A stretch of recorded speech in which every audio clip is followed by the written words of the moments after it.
এই ধরনের জঘন্য কর্মকাণ্ডের পরে কেন আমরা বহিষ্কার করব? আমরা যে বিভিন্ন জায়গায় পদপদবি দিচ্ছি তখন আমরা দেখছি না কেন যে এই ব্যক্তিটি কেমন? অপরাধী যে দলেরই হোক না কেন তাকে আইনের আওতায় নিয়ে এসে সুষ্ঠু বিচার করা উচিত। তো 17 বছর যে রাজনীতি দেখে এসেছি আমরা সেই রাজনীতি থেকে আমরা বেরিয়ে হয়ে আসতে চাই আর কি। গতকালকে যে 3টি ঘটনা ঘটেছে এটা খুবই মর্মাহত হয়েছি আমরা এবং খুবই বেদনাহত হয়েছি যে এই পরিবর্তিত পরিস্থিতি এসে যেখানে মানুষ সুষ্ঠু ধারার রাজনীতি পছন্দ করে সেইখানে এসে এই চকবাজারের এই পাথর দিয়ে মানুষ হত্যা করা, তারপরে চাঁদপুরে একজন ইমামকে চাপাতি দিয়ে কোপ দেয়া, খুলনাতে যুবদল নেতা মাহবুবকে গুলি করে পড়ে রক কেটে হত্যা করা, এই 3টি ঘটনায় আমি মনে করি যে সুষ্ঠু তদন্ত হয়ে এবং অপরাধী যে দলেরই হোক না কেন তাকে আইনের আওতায় নিয়ে এসে সুষ্ঠু বিচার করা উচিত। ব্যক্তি অপরাধের দায় কেউ নিবে না। আমরা মনে করি একজন ব্যক্তি যদি অপরাধ করে যে সে দলেরই হোক আর সে দলের যে দলেরই যত বড়ই নেতা হোক তাকে আইনের আওতায় দিতে হবে এবং তাকে আইনের আওতায় ধরে দিতে হবে এবং তাকে যাতে সুষ্ঠু বিচার হয় সেই প্রক্রিয়ার দিকে যেতে হবে। আমরা মনে করি এই 3টি ঘটনায় কালকে সারা বাংলাদেশের মানুষ খুবই ব্যথিত হয়েছে এবং এই 3টি ঘটনার সাথে যারা জড়িত তাদের প্রত্যেককে ধরে আইনের হাতে সোপর্দ করতে হবে এবং তাদের বিচার নিশ্চিত না হওয়া পর্যন্ত এই বিষয়গুলোকে তদারকি করতে হবে। শুধুমাত্র তাকে আজীবন বহিষ্কারই করা হয়েছে সেটাও না, সাথে সাথে বলা হয়েছে যে তাকে যেন পুলিশের হাত ধরে দেওয়া হয় এবং সে যে অপরাধ করেছে সেই অপরাধের জন্য সর্বোচ্চ শাস্তি তাকে নিশ্চিত করা হয় এবং সেজন্য এই দলীয় পরিচয় দিয়ে যেন কোনোভাবে সে নিজেকে রক্ষা করতে না পারে এবং সে যে দলেরই হোক না কেন। এটা আমরা কিন্তু আমাদের প্রেস রিলিজে বলেছি। দেখুন, গত পরশুদিনের যে ঘটনা চকবাজারে যে একটি ব্যবসায়ীকে নৃশংসভাবে হত্যা করা হয়েছে সেটি দেখে আমার প্রথমেই যেটি মাথায় এসেছে যে আমরা সেই আয়ামে জাহিলিয়ার যুগে ফিরে গিয়েছি।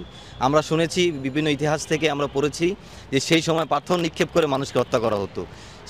এই হত্যাকাণ্ড আমাদেরকে সেই স্মৃতি চারণ করিয়ে দিয়েছে। আসলে এই ধরনের নৃশংস হত্যাকাণ্ড করে যে মানুষ পার পেয়ে যাওয়ার যে প্রবণতা আমরা দেখছি এটি অত্যন্ত দুঃখজনক।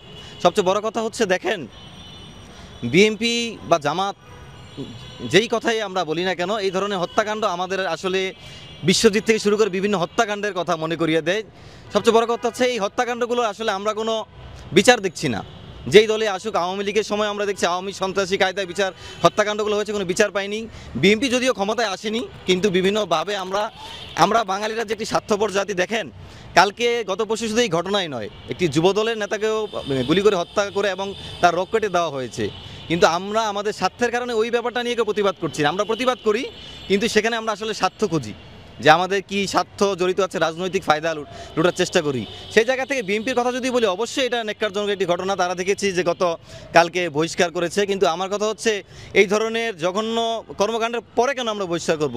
আমরা যে বিভিন্ন জায়গায় পদপদবি দিচ্ছি তখন আমরা দেখছি না কেন যে এই ব্যক্তিটি কেমন, এই ব্যক্তিটি দিয়ে ভবিষ্যতে কী হতে পারে সেগুলো কেন আমরা বিবেচনা করছি না?